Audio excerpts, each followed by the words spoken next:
Hey everyone, this is your man Will H. the Cinephile, and after a long hiatus, I finally felt the urge to return, and what better way than by diving into a film made by the brilliant mind behind the masterpiece Amadeus and the Oscar-winning film One Flew Over the Cuckoo's Nest. Both films won Best Picture and Best Director, and for good reason. But today I'm not here to talk about those films. I want to talk about The People versus Larry Flynt.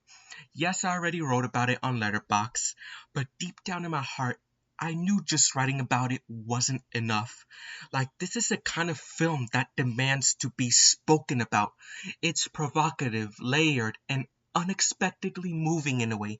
And honestly, it stuck with me in ways I didn't expect it to.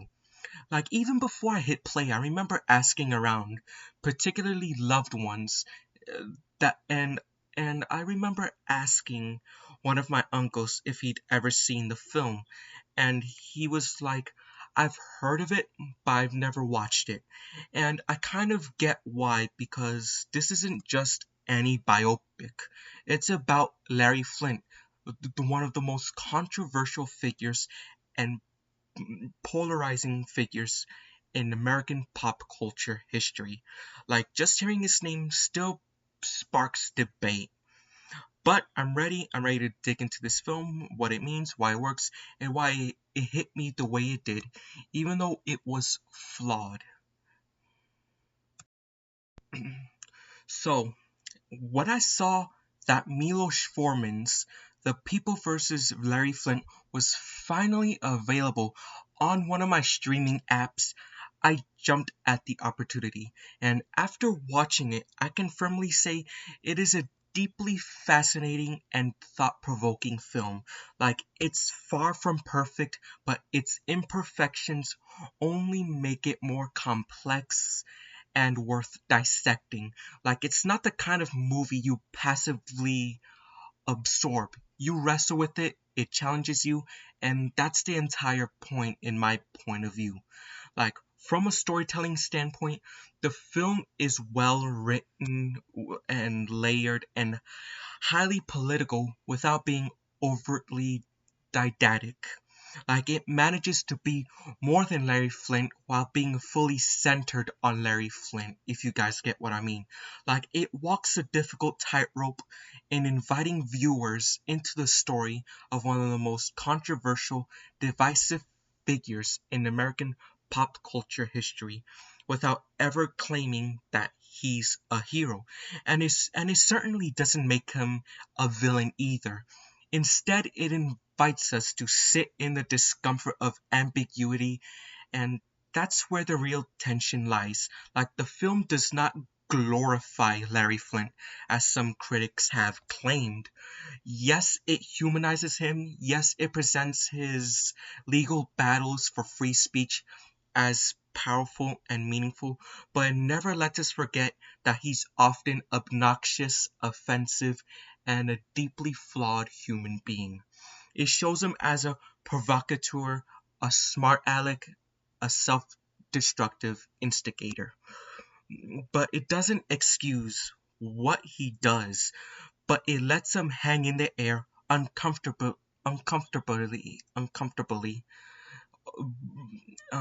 for us to judge. Like, this is a tightrope that Foreman walks brilliantly, in my opinion.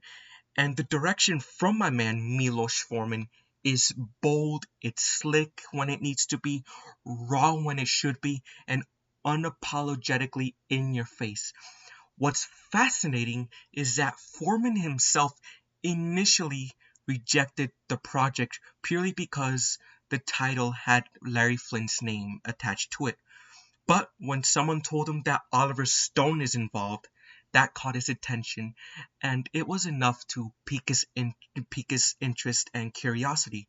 But once Foreman actually read the script, he was blown away by how subversive and unexpectedly layered the film was. Like, it wasn't just a movie about pornography or shock, it was an inquiry into the very nature of freedom. Like, Foreman's instincts in casting were bold as well. Like, producers were dead set against casting Courtney Love because of her public history of drug addiction, but Foreman fought for her, and here's a truly ironic part. During the first act of filming, where she plays Althea sober, she herself was going through a drug withdrawal in real life, but during the second act, where Althea spirals into addiction, Courtney Love was sober in real life, yet played a drug addict. And the mirror between real life and performance is uncanny. And whether you love or hate her, that's a performance that has its own gravity in a way. But, like, I need to talk about Woody Harrelson, and this is where things get complicated. Like, his performance is deeply mixed for me. Like, on one hand, he nails the erratic, obnoxious, and absurd nature of Flynt. Like, he doesn't hold back. There are moments when I thought, this is Larry Flynt. But he captures the eccentricity, the manic passion, the audacity, and at times he's incredible, but there are also scenes that made me physically cringe. Like, one scene in particular was the part where Flynt and his lawyer, played by Edward Norton, were nearly assassinated, and I found Harrelson's acting cringe-inducing, emotionally awkward, and borderline bad, in my opinion. Like, it almost broke the film for me, but it wasn't an emotional high point, and yet his performance there felt cartoonish. That said, I don't think he was miscast. I think his performance was uneven, but at times powerful, in my opinion. Like, because when I think about it, Larry Flynt himself was erratic. He wasn't a polished, consistent man. He was offensive, unpredictable, and often vulgar. So while I still find that scene unforgivable in its bad execution, um, I also think that Harrelson embodied Flynt's essence than most actors could have. Like, I respect the nomination he received, even though I don't fully agree with it. And I have to mention that Edward Norton and Courtney Love were serviceable in their roles. Norton, in particular, provides a much needed calm contrast to Harrelson's whirlwind. He plays the morally grounded lawyer with subtlety and quiet conviction. Love, for all the controversy she brings, is honestly effective. Like, she doesn't steal the show, but she holds her own, especially in scenes where Althea is vulnerable or self-destructive.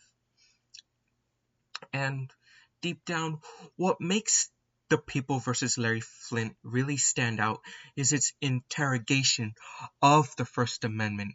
It doesn't offer easy answers. It forces you to confront what freedom of speech actually means in practice. Like, what are we willing to protect? Are we willing to defend speech that disgusts us, that offends us, that might even feel dangerous? Like, the movie practically dares you to find the line and then challenges you whether that line should exist at all. And the courtroom scenes captured this beautifully. Like, there was a one moment where Flynt, where he was wild and angry, gets his mouth taped by the judge. Like, that scene was outrageous. Like, he was cursing, he was spitting, he threw an orange at the judge, and like, he was disrupting the courtroom. And yet he's standing for something, the right to speak freely. It makes you think, but it made me think. I hated him in that moment, but I understood why he did it and why the film showed it. Like, it's not asking us to admire Flynt. It's asking us to reflect on the institution of free speech itself.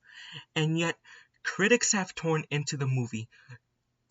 Gloria Steinem, among others, condemned it for glorifying a misogynist and a purveyor of violence. Some say it whitewashes Flynt's history and ignores his past involvement in drugs, like his exploitation of women and the disturbing images his publications featured. Others say it defies him, portraying him as a martyr for free speech rather than an agent of controversy. Like, I don't fully agree with these criticisms, but I also don't reject them outright. I understand them. I just personally didn't view the film that way. In fact, one of the things I admire most about this movie is that it never fully lets you settle. You're not meant to walk away with a neat, digestible opinion. Like, that's the brilliance of Foreman's direction. He wants you to squirm, he wants you to question, he wants you to leave unresolved. And I did, and I still am in a way. Like, even by the end of the movie, especially when we reach the Supreme Court segment, I found myself torn. Like, the drama was still gripping, but I already understood the message. Um, like, I got what the film was trying to say. Like, and in some ways, I felt like it overstayed its welcome just a touch. Not because it was boring, but because the point had already landed. Still, the final note it strikes is strong. It's a powerful conclusion to a film that doesn't let you off easy. And Milos Forman deserves credit. Like, he took on a project that even he initially didn't want, and he fought for Courtney Love's controversial casting and made a movie that's unapologetically political, confrontational, and uncomfortable. And that takes guts.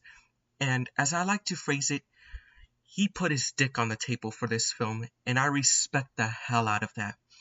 But deep down, The People vs. Larry Flynt is a flawed, polarizing, brilliant, and infuriating film all at once.